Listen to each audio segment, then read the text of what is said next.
Gadis itu hanya menyentuh cermin dengan lembut, namun segera setelah itu kejadian aneh terjadi. Permukaan cermin tiba-tiba muncul pusaran hitam aneh, bahkan ada petir di dalamnya. Sepertinya ini adalah pintu masuk ke dunia lain. Kemudian sebuah kepala muncul dari pusaran itu. Rosa. Namun mereka tidak tahu bahwa tengkorak hitam itu berasal dari dunia lain. Inilah penghancur, bos yang memimpin dalam film-film Grimm. Untuk mengungkap asal-usul tengkorak, Juliet mencari beberapa buku kuno tebal. Semoga bisa menemukan rahasia untuk masuk ke dunia lain. Namun setelah mencari, dia masih belum menemukan cara untuk melakukan perjalanan melalui cermin ke dunia lain. Sekarang hanya tersisa buku kuno terakhir, yang telah disegel dengan sihir. Juliet mencoba berkali-kali namun tetap tidak bisa membukanya. Biarkan saya melakukannya, benar kan? Maka Juliet segera muncul dalam bentuk penyihir sejati. Memang, kali ini dia dengan mudah menghilangkan segel pada buku tersebut. Dia membuka buku dan melihat bahwa di dalamnya tercatat sihir kuno. Dia dengan cepat meluncur ke mantra darah. Dan penyihir wanita adalah kunci untuk membuka pintu itu. Meskipun dunia itu berbahaya dan misterius, Juliet masih ingin mencoba melihatnya. Dia mendekati cermin dan menggunakan pisau untuk memotong telapak tangannya. Kemudian Juliet mengoleskan darahnya ke cermin.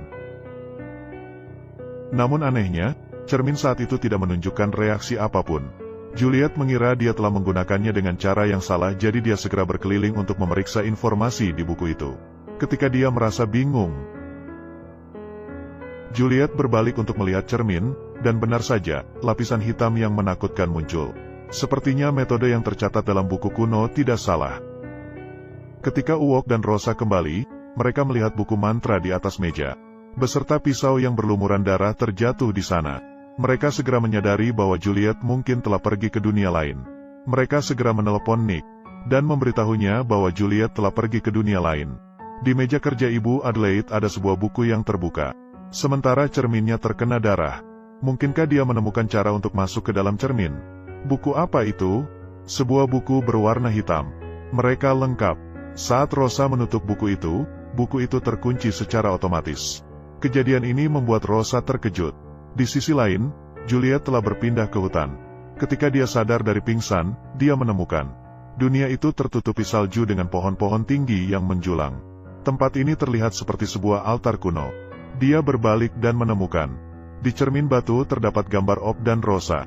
Juliet berteriak keras tetapi dua orang di sana. Tidak ada suara Juliet terdengar dari dunia ini. Meskipun hanya terpisah oleh sebuah cermin. Mereka berasal dari dua dunia yang berbeda. Saat itu juga Nick dan Adelaide membawa anak-anak pulang. Melihat Nick kembali, Juliet semakin cemas.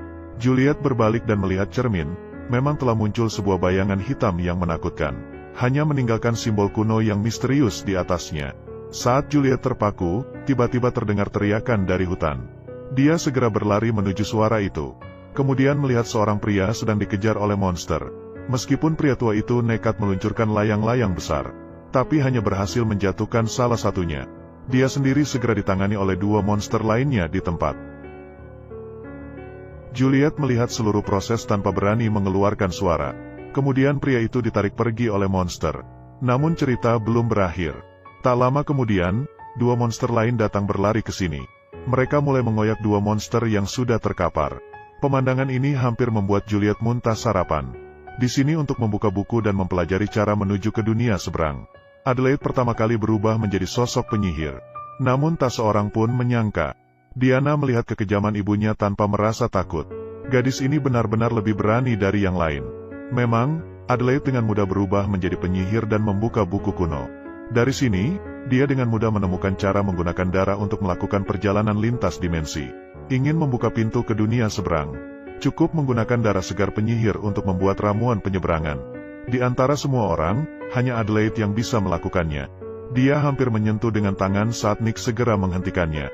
Bagaimanapun, sekarang dia adalah ibu dari dua anak. Kecuali putrinya Diana dan Kapten Sean. Sekarang dia dan Nick memiliki seorang putra. Namun, alur ceritanya sangat misterius. Oleh karena itu, kita akan melanjutkan tanpa terlalu banyak detail. Nick juga tidak ingin Adelaide pergi sendirian. Bagaimanapun, sekarang dia adalah istri Nick. Jadi, apa yang harus dilakukan Juliet? Nick teringat tongkat kayu ajaib yang diwariskan oleh leluhur Grimm. Mata Diana bersinar.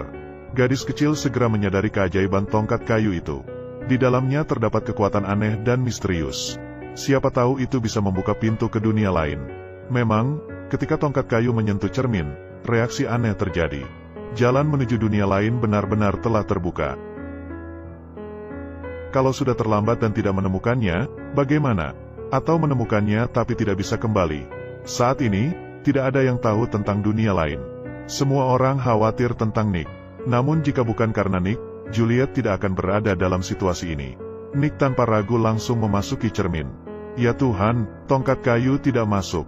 Tidak bisa masuk karena itu milik sini. Setelah beberapa saat, Nick juga sadar dari pingsan. Ketika dia bangun dari tanah dengan bingung, dia menyadari gambar orang-orang di belakangnya masih ada. Namun cermin telah memisahkan sepenuhnya dua dunia. Adelaide, orang-orang di sana tidak bisa mendengar suaranya. Cermin juga berubah menjadi sepotong batu dingin penuh simbol misterius.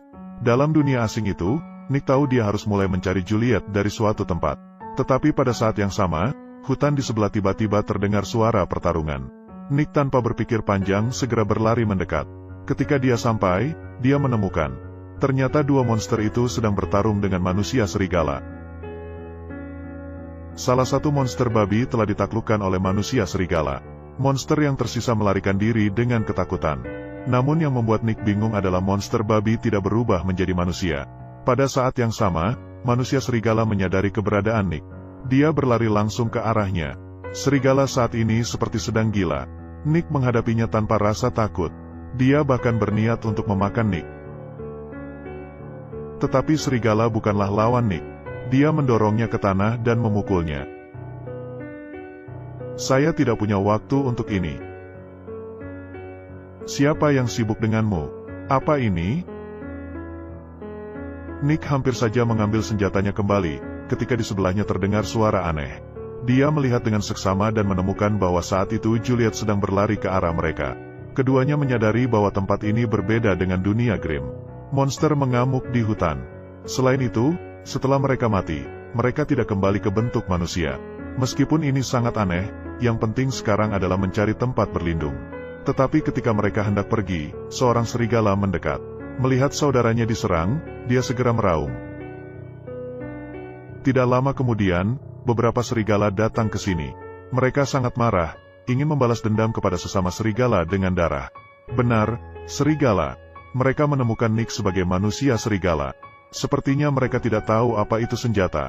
Ayo pergi dari sini, aku tidak punya banyak peluru. Mereka berjalan melintasi hutan. Tapi juga pada saat yang tepat. Nick, ada apa? Ada apa? Nick mendekat dan melihat bahwa tangan Juliet memiliki jejak perubahan. Ternyata bentuk manusia dari makhluk Grimm akan terpengaruh oleh lingkungan di sini. Tidak heran monster di sini semua tetap dalam bentuk monster. Ketika mereka tidak tahu harus berbuat apa, Nick menggunakan kemampuan pendengaran supernya. Dia tiba-tiba mendengar serigala mendekat. Mereka tidak punya waktu untuk berpikir banyak, mereka langsung lari. Saat malam turun, Nick tiba-tiba melihat api berkobar di kejauhan. Melihat kawanan serigala terus mengejar tanpa henti. Pada saat genting, Nick mengeluarkan pistol dan menembak 2 kali ke arah mereka. Melihat pemandangan ini, kawanan orang ketakutan berbalik dan melarikan diri. Setelah memastikan kematian manusia serigala, sekolah suku mengundang kedua Nick masuk. Nick ingin bertanya tentang asal-usul tulang itu, tetapi karena perbedaan bahasa, dia hanya mengambil arang hitam, menggambar-gambar kepala singa di atas batu. Melihat lukisan ini, semua orang langsung berteriak 3 kata. Penghancur! Penghancur! Mereka tahu apa yang kita cari. Nick mengeluarkan pistol dan mengarahkannya ke tengkorak.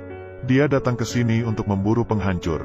Setelah mengetahui tujuan mereka, kepala suku segera memberi petunjuk kepada mereka. Maksudnya tempat tinggal penghancur ada di dalam hutan di depan. Pada saat yang sama, serigala melarikan diri dengan cepat menuju meja altar.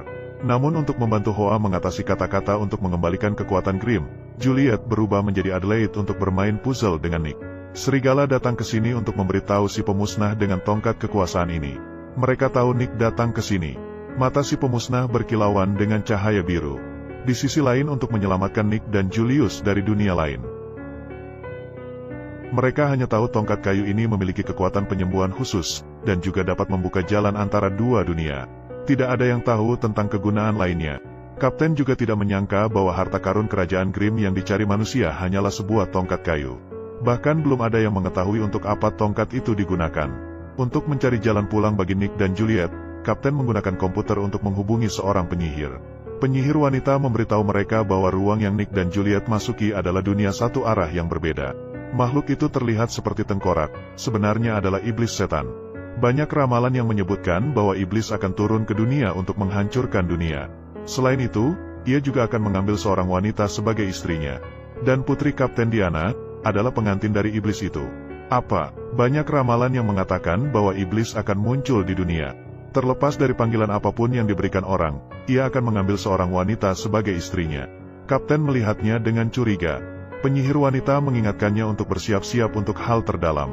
Selain itu, harus mencegah iblis turun ke dunia. Di dunia lain, Nick dan yang lainnya bergerak menuju meja altar. Inilah tempat di mana mereka telah terlempar.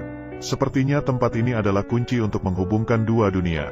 Tetapi tiba-tiba ada suara aneh di sekitarnya. Nick segera mengangkat senjatanya untuk memeriksa. Tidak disangka Juliet tiba-tiba diserang oleh seekor serigala dan terjatuh ke tanah. Nick membidik dengan tepat dan menembak untuk mengirimnya ke surga seketika. Namun bahaya bagi mereka baru saja dimulai. Juliet menasihati Nick untuk segera pergi. Biarkan dia tinggal dan menghadapi penghancur. Melihat Nick menolak, Juliet mengaku ingin mengakui kesalahannya. Setelah berubah menjadi penyihir, dia pernah tersesat. Bukan hanya menyakiti dirinya sendiri dan teman-temannya, tetapi dia juga menyakiti ibu Nick. Juliet tidak bisa melupakan kejatuhannya yang kelam. Namun Nick telah memaafkannya. Karena Nick tahu bahwa tanpa dirinya, Juliet tidak akan mengalami penderitaan ini. Mereka tidak lagi menjadi diri mereka yang dulu. Tidak ada yang tidak baik sama sekali. Apakah benar-benar merasa lebih baik seperti itu? Aku tahu kau di sini karena pernah mencintaiku. Kau merasa perlu bertanggung jawab atas apa yang terjadi padaku. Namun kau tidak bisa mengubah apapun. Saya juga tidak bisa berubah. Mengapa Juliet ingin mengakhiri ini? Hasil analisis yang paling sesuai yang saya lihat. Sebelumnya Adelaide telah menempatkan kembarannya di atas Nick. Berubah menjadi Juliet membuat Nick kehilangan kekuatan Grimm. Untuk membantu Tuan Hoa memecahkan kutukan dan memulihkan kekuatan Grimm, Juliet berubah menjadi Adelaide untuk bermain teka-teki dengan Nick. Ketika Adelaide dan Juliet terus-menerus mengubah bentuk mereka, takdir mereka juga mulai berubah. Bagaimanapun, untuk melanggar kutukan, harus ada konsekuensi. Namun, masa indah mereka tidak akan pernah kembali. Hal ini tidak dapat dipastikan benar atau salah. Mungkin ini adalah ulah alam. Jika awalnya mereka melarikan diri dengan mobil, itu sudah cukup. Tetapi saat itu tanah tiba-tiba bergetar hebat. Sepertinya penghancur akan segera muncul. Kali ini mungkin bukan ulah manusia serigala. Memang, segera setelah itu, tengkorak hitam menggenggam tongkat kekuasaan dan maju. Penghancur. Tanpa banyak berpikir, dia melangkah maju dan menembak 2 kali ke arah penghancur. Namun peluru tidak mampu melukai penghancur. Bawa putrimu ke sini. Dia menulis bahwa dia adalah Grimm. Namun dia tampaknya tidak takut sama sekali. Penghancur mengangkat tinggi tongkat kekuasaannya. Sebuah sinar hijau muncul sekejap dari tongkat kekuasaan. Sepertinya dia akan menggunakan serangan besar. Bagaimana ini? Dia sudah mulai menghancurkan. Namun peluru tidak mampu melukai penghancur. Bawa putriku ke sini. Dia sudah mulai menghancurkan. Bagaimana ini? Dia sudah mulai menghancurkan.